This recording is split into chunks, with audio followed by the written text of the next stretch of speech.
Bonjour et bienvenue sur Mechatronic. Aujourd'hui, je voudrais vous partager une petite vidéo où je vais installer ce genre de truc. Donc c'est des rails linéaires et le but donc c'est de remplacer, en tout cas sur cette imprimante là qui est une Ender 5 Plus, de remplacer les bearings, enfin les non les comment on appelle ça les roulements V-slot. Donc je vais vous montrer ce que c'est. Les roulements V-slot, c'est ça.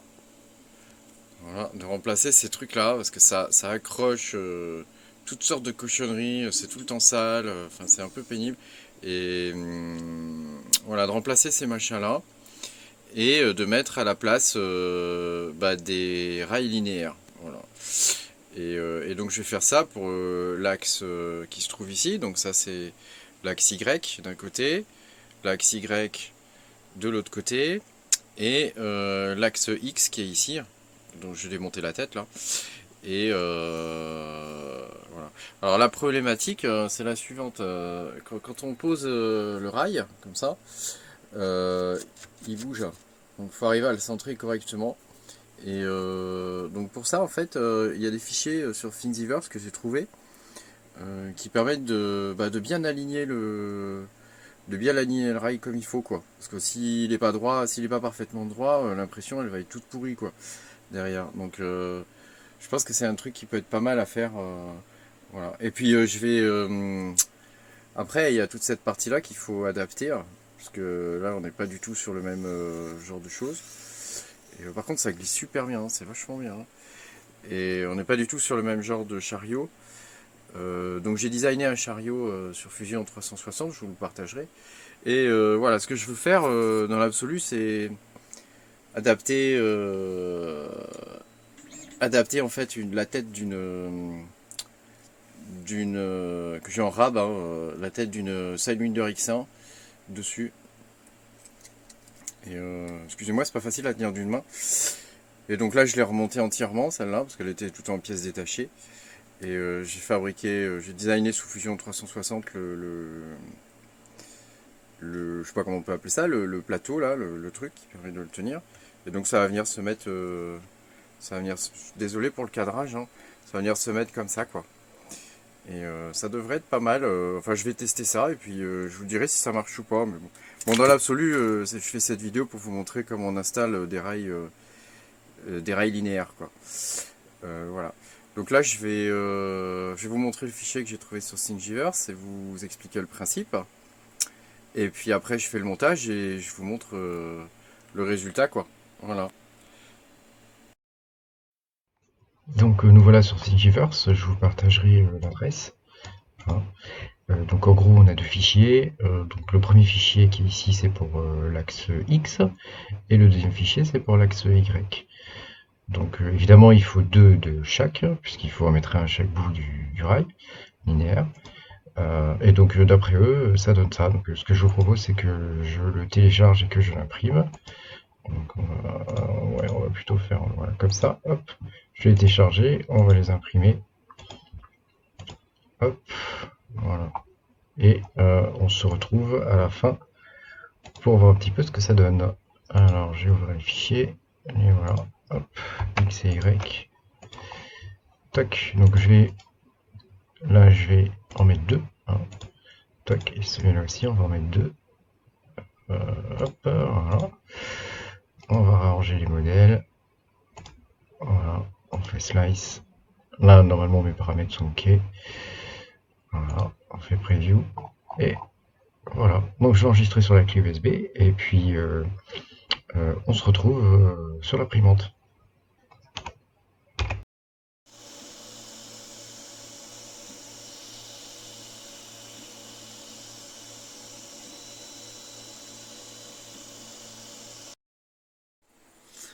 Voilà, donc là, je les ai imprimés. Donc, une fois imprimé, ça donne ça, en fait, hein. C'est un élément qu'on place tout bêtement comme ça, hein, et ça permet de bien placer le rail. Voilà, ça s'emboîte et ça permet de faire un placement impeccable, quoi. Et comme ça, du coup, on est sûr que le truc est bien centré. Donc ça, c'est la cale pour l'axe Excusez-moi pour le zoom, hein, désolé. Ça, c'est la cale pour l'axe... Ah, ça veut pas zoomer, hein. Ah, quelle barbe. Donc, on va aller là, hein. Ça va être plus facile. Donc ça, c'est la cale pour l'axe... Ah, mais il veut pas zoomer, ce truc. Quelle galère. Voilà, là, ça devrait aller mieux. Ça, c'est la cale donc pour l'axe X.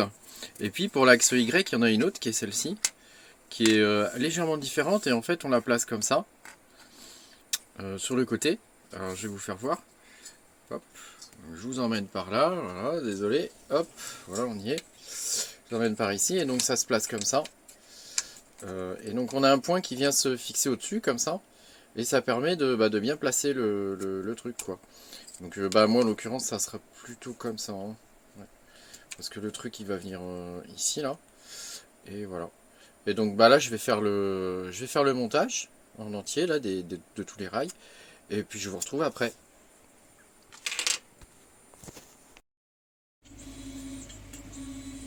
Voilà, donc j'ai fini de monter les rails. Donc ça c'est le rail du X. Voilà, je vais essayer de pas bouger la caméra trop vite. Hein. Ça c'est la caméra du X. Et là c'est les deux Y. Sur la Ender 5 Plus c'est un cube. Hein, donc il faut des... Voilà, il en faut deux hein, pour les Y. Donc il y en a un ici. Et puis il y en a un de l'autre côté évidemment. Hein. Si je vais réussir à le filmer. Ouais. Voilà. Et donc ça marche très très bien, hein. C'est super, hein. C'est beaucoup mieux que les roulements classiques. On a une belle amplitude de mouvement et puis ça fait pas de bruit. Hein. Quand on déplace la tête là, ça fait aucun bruit. Alors pour le coup, j'ai dû mettre ici, j'ai dû surélever le end stop du X ici. J'ai dû ajouter une cale de l'autre côté là. Ici là j'ai ajouté une petite cale pour éviter que le roulement il sorte quoi. Parce que si le roulement le sort, là pour le coup c'est franchement embêtant. Et puis ça après c'est lié à un autre bidouillage.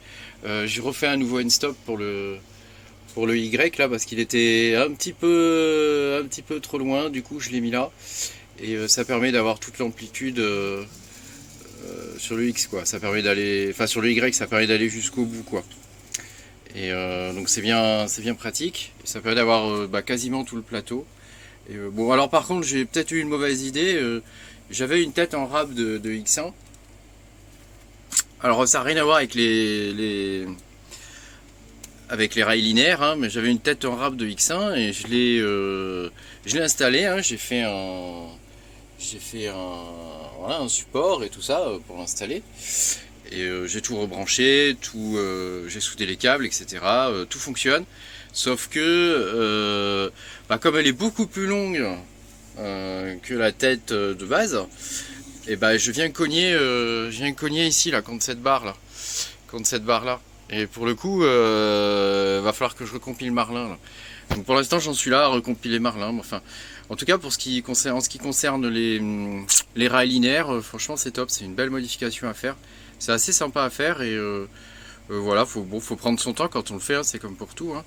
Et ça permet d'avoir un truc assez sympa. Je sais pas encore au niveau de la qualité des prints ce que ça va donner, puisque faut d'abord que je résolve le problème de cette de la tête de la X1 là que j'ai mis là. Alors je vais peut-être revenir à une tête plus normale, hein, j'en sais rien. Mais j'aime bien la tête de la X1 parce qu'il y a une buse Volcano, un extrudeur Titan, elle coûte 30 €. Donc c'est vraiment pas cher les pièces à remplacer si jamais il y a un souci. Et donc c'est vraiment intéressant. Voilà. Puis j'ai pris le mode Waxter là de la X1 pour mettre le BL Touch et ça marche super bien quoi. Je peux vous l'allumer pour vous faire un petit looming. Comme ça vous allez voir ce que ça donne. Voilà. Donc là je démarre. Voilà, on va aller dans Move. Non, pas Move, on va aller dans Leveling.